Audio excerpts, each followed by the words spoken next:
Guys, welcome back to the channel. In this video, we're going to give you a kind of a delayed stock market midweek update. Usually do this on Wednesday, and I apologize I couldn't get to it, so I'm going to do it now. So we're going to start off by going over DraftKings. So basically on these videos, we just give you an update on the plays of the week, look at the overall market sentiment and kind of see how things are looking and things like that. So first of all, we're going to look at DraftKings, and we talked about there's two scenarios that we're looking for.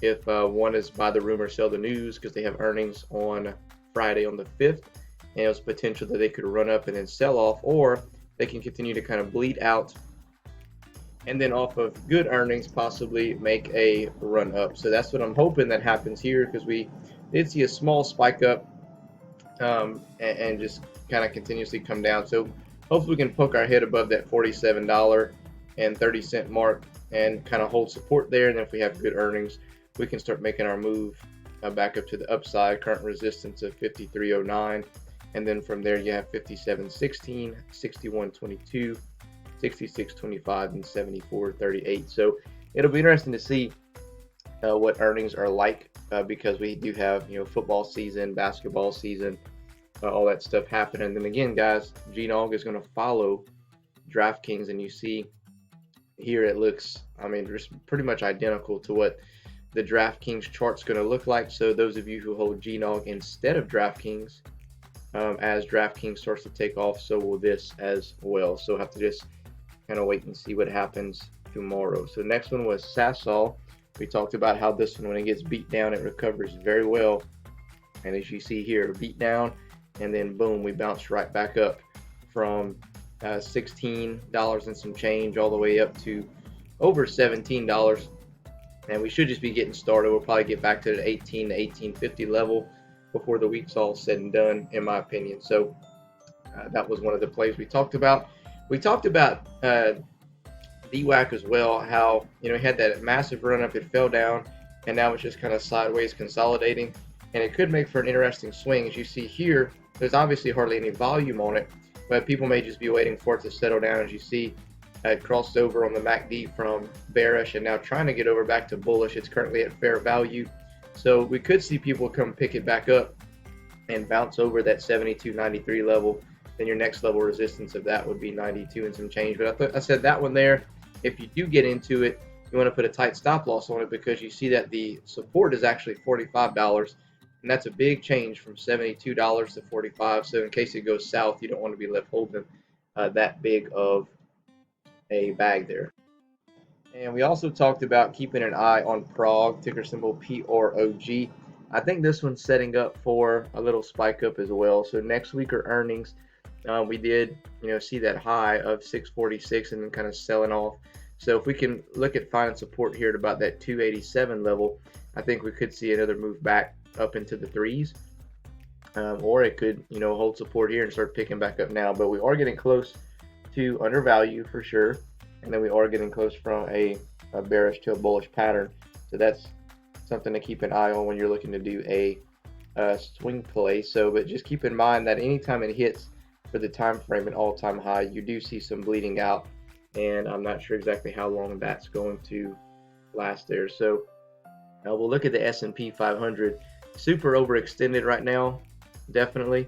And but the thing about that, it looks like we're just kind of crossing over actually from a bearish to a bullish pattern. So you could see a little bit more upside, but I can tell you next week you can expect some type of pullback, because just like a traditional stock, anytime you're overextended, you're going to fall back down and recorrect, just like here to here, here to here, here to here, and then here, and you're probably going to go here, which would be somewhere around maybe that 4600 level, maybe a little bit below. Wherever that SMA line is probably where we're going to bounce off and continue up.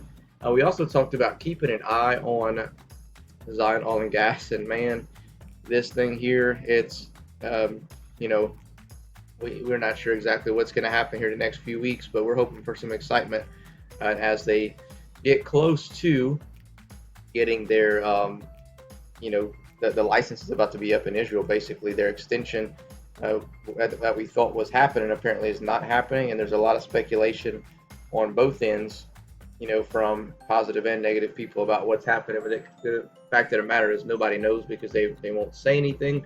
I did hit about 11 cents yesterday. We could see, I think we're going to see 10 cents again this week if there's no type of update, probably tomorrow.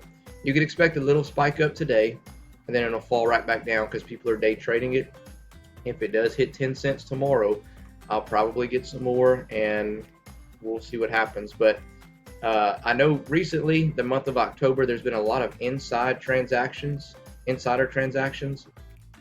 As you can see here, all through the month of October, October 4th, there's 3 of them there that were filed, one on the 6th, one on the 12th, one on November the 3rd. So, and these are from, like Robert Dunn, John Brown, and most of them are showing that the company is basically giving them shares or acquiring more shares from the company. They're not purchasing any of their own money. They're just being awarded those shares. However, there's a couple of them that are quite interesting that show the code M, which is here. Okay, like this is the most recent one from yesterday, code M, which is basically when they exercise the right of that particular derivative or security, and it shows that they acquired, not disposed of, which means that I'm assuming it means that they're keeping them. So if anyone knows anything other than what I'm thinking, just please let me know in the comment section. But that is what we're looking at there. So the last one, guys, we talked about the Shiba Inu,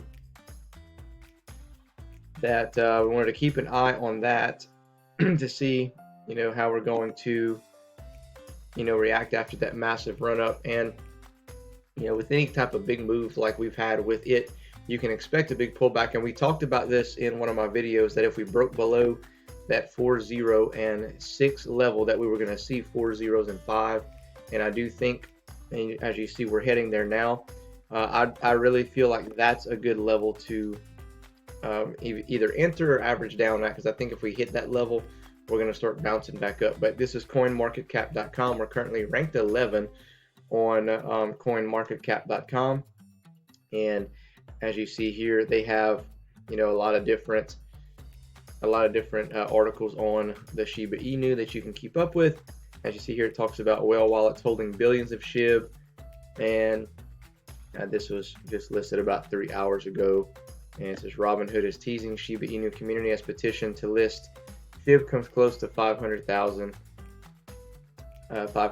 signatures. Robinhood appears to be courting the Shiba Inu community amid listing rumors. So just kind of messing around with this at this point. But there's a lot of speculation saying that they were going to be listed like this week or last week. I forgot when it was. Some guy had come out saying Robinhood's listing tomorrow. Unless Robinhood issues a statement saying they're going to be listed, guys, don't listen to anyone that says that they know, because they don't know. I don't know. You don't know. The only people that know are the people who are going to list it. Okay, so just know that. So for me, I'm looking at, if it comes down to this level, I want to see it hold support there. If it doesn't hold support there, then you're going to see it break below there and keep continuously going down and down and down.